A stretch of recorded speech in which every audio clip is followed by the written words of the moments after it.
Bonjour, Élise, Chambre d'agriculture de la Somme. Je vous accueille cette semaine sur une parcelle de colza pour vous parler de deux outils d'aide à la décision, Messatimage et le Limacat. Restez avec nous, juste après, Hervé va vous faire un point sur la pression des pucerons sur céréales. La biomasse est un indicateur important dans la gestion de la fertilisation azotée en colza. Par exemple, dans cette parcelle, nous observons un bon développement de la culture, signe que celui-ci a absorbé plus d'azote qu'un petit colza. Et donc, la dose à apporter au printemps sera réduite. Suite à la conjoncture des engrais minéraux, raisonner sa fertilisation est primordial.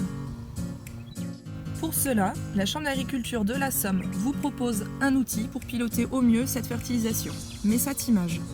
Vous pouvez réserver vos surfaces auprès de votre conseiller ou directement sur mes parcelles.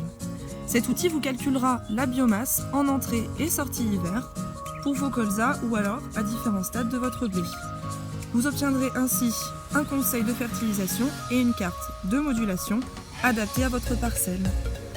Ainsi, cet outil remplacera les pesées que vous devrez faire sur le terrain et vous permet de tout gérer à distance.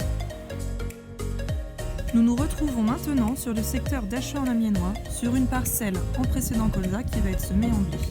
Lors d'étés pluvieux, il est important de surveiller la présence de limaces avant le semis et jusqu'au stade 3 feuilles débutalage.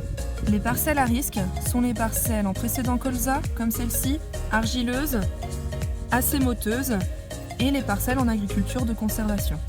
Pour réduire ce risque, il est possible par exemple de réaliser un roulage pour réduire le nombre de mottes après le semis.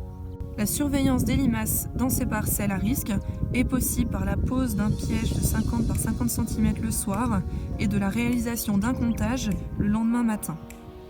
Ou alors, elle peut se faire par des pièges connectés, comme celui-ci, fourni par la société de Sangos, le Limacat.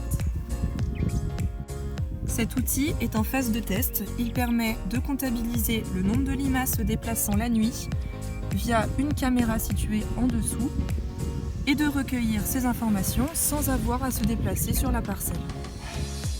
Bonjour à tous, Hervé Georges, Chambre d'agriculture de la Somme. Un petit mot sur les pucerons. Je me trouve actuellement dans une parcelle d'escourgeons à Nouvion-Pontpieu, variété démentielle. Donc le seuil puceron en blé comme en escourgeon est fixé à 10% des pieds avec au moins un puceron ou persistance au-delà de 10 jours. Vous rappelez qu'en escourgeon, on a aussi des variétés dites tolérantes, les principales, Amistar, KWS Eski, KWS Joyau. Elles sont tolérantes. Une intervention se justifiera que si les populations sont importantes dans le temps.